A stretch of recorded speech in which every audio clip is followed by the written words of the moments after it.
Hey guys, welcome to the very first Beers With on Destination Beer, our new show, renamed from Breweries, Bars, and Beer Food, but this is also an episode for What's on Tap Radio in Houston on 9:50 a.m. on Sundays at 3 p.m. I'm hanging out with the very famous, and some might say infamous, Eric Warner from Karbach Brewing Company. How you doing today, Eric?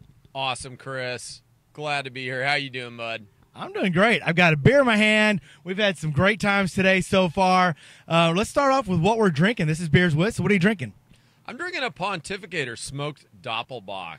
This is something, it's an amazing beer. We do a double decoction mashing process on it, which intensifies the malt character in this beer. A little bit of smoked malt. You know, the Doppelbock style is historically known for the Lenten times. So monks in Bavaria would actually nourish themselves with Doppelbock beer during the Lenten period for 40 days. All they would do is drink Doppelbock. No food, nothing else. That's not a bad way to go. It's a good diet. If you're going to go, that's the way to go. Well, I am drinking the Bodacious. This is the F.U.N Series 10 that just came out. Tell us about this beer. Well, just like the Bodacious 1, which is our very first F.U.N Series beer, we took the Rodeo Clown Double IPA, we racked it into red wine barrels, let it sit for several months, and the flavors of the wood start to meld with the malty, herbal, floral, somewhat citrusy hop characteristics of the Rodeo Clown to create this amazing beer that does have a little hint of wine to it, a little bit of vanilla character that you'd expect from the barrel, but it's a very refreshing, delicious beer. This is really good. For those of you that are familiar with Rodeo Clown, obviously that's a great double IPA. You throw it in some Merlot barrels, and holy moly, this is pretty tasty. Now, today's been a special day. We're standing on some sacred ground here. What's going on? Well, we are about to break ground, or today we actually did break ground on our new 22,000 square foot brewery expansion. So we're going to basically have back there our brew house. Where we're standing right here is going to be like smack dab in the middle of our bar, our new retail area. We're going to have a tap room. We're going to also serve food. So we're in the process of designing a kitchen that's going to have some amazing food items that'll pair really well with craft beer. We're going to have a little beer garden over there, fermentation tanks over there. It's really exciting. We hope to have this done, completely constructed by the end of the year. Wow. Now, this is pretty exciting. For those of you, again, that know Karbach Brewery, you guys are just over 2 years old. This is a bit unprecedented in terms of growth. Well, the Houston market has just been so receptive to our brands, what we're doing, to craft beer in general. It's a huge market, great demographics. People love craft beer. So in some ways, yeah, it's amazing. In other ways, it's not entirely surprising. And our retail accounts have done a great job helping us promote the beer. Our distributor partners, they've gotten the beer to these accounts in great fashion. So it's not a big surprise, to be honest with you. And so with the new brew house, you guys are looking at somewhere around 60 barrels, is that, or 60,000 barrels? That's right. The brew house itself will ultimately really be able to get us up over 200,000 barrels. But, you know, breweries are it's a rotating capacity bottleneck. You know, right now our biggest bottleneck is canning, and we're actually the first phase of our expansion, which no one sees because it'll be back in our original brewery building there, will be our canning line, which will come online in late May, early June. And that'll allow us to go from producing 1 case per minute to about 8 cases per minute, going from running 24/6 to 24/7 to where our canning line guys will be able to, you know, come in, work an 8-hour shift, and go home. Having worked a canning line before, I'm going to tell you, that's a lot of work. That's some labor.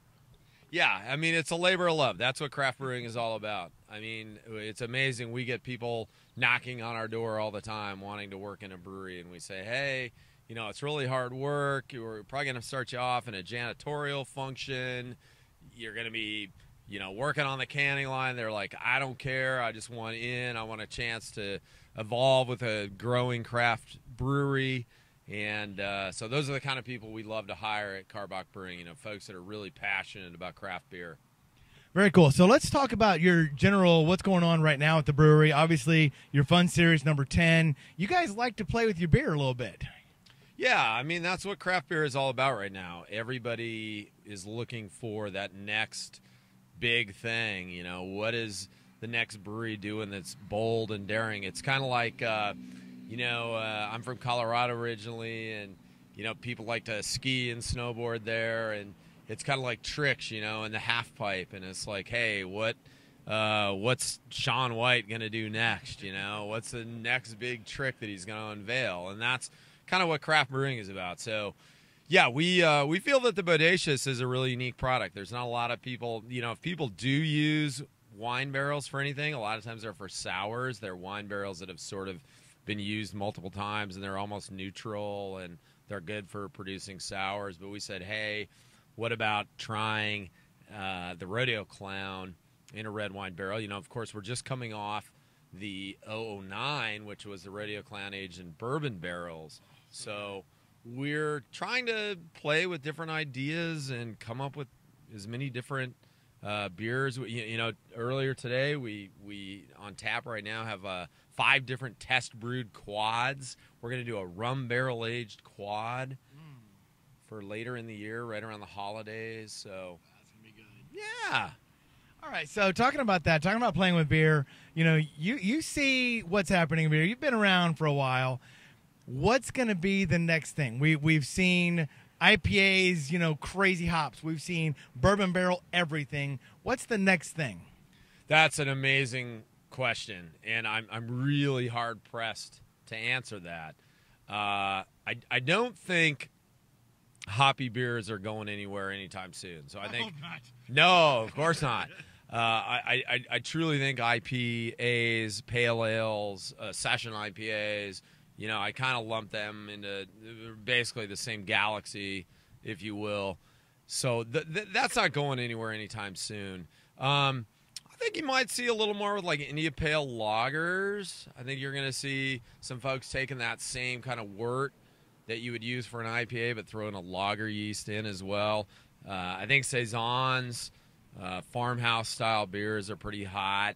Sours, I think, are, it's a small defined market, but sours are kind of like I look at Scotch and I look at sours are kind of like the Islay or Isle of Skye type whiskeys where, it's that intense peaty characteristic. Yeah. And there's a certain group of people that love that and really crave that, but the general public, it's just a bit too much sometimes. But I think sours will continue to grow.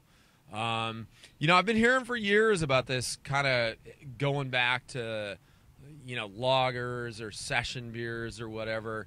And though there are many great examples of sessionable craft brewed lagers, I'm not really seeing that play out as I heard it might have a few years ago. Texas, obviously, a little bit different with our climate here. And, our Love Street and Sympathy for the Lager are a really big part of our product mix. But, national trends, I don't know if that, throwback to session beers I don't see it happening. How about you?